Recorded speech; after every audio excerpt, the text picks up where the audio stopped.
হে ভগবান, কি অবস্থা দেশের! শালা আমাকে খুলে রেখে দেখো বাবু মশাই ফোন কাটছে আরামসে। এই ছেলে আমাকে খুলে রেখেছে, পড়বে তো নাকি?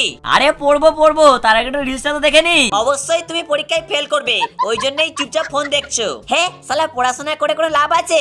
সেই তো শেষে চবি বাজতে হবে।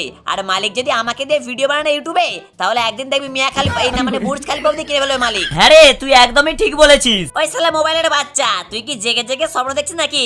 শালা ইউটিউব শর্টসে যা মালিককে টাকা দেয়, ওই টাকায় মালিকের ঘরও চলবে না, আর ওই টাকায় শুধু একমাত্র চপ দোকানই চলবে।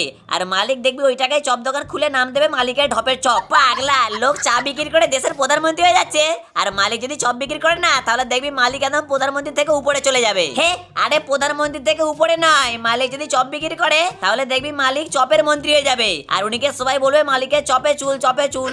ওই শালা, তুই কিন্তু আমাকে প্রচুর অপমান করছিস। খালি পরীক্ষাটা সামনে বলে তোকে পড়ছি। হ্যাঁ পড়তে বসেছো না, হাতটাকে নিচের দিকে নিয়ে গিয়ে খালি শিলাবতীর কথা ভাবছো।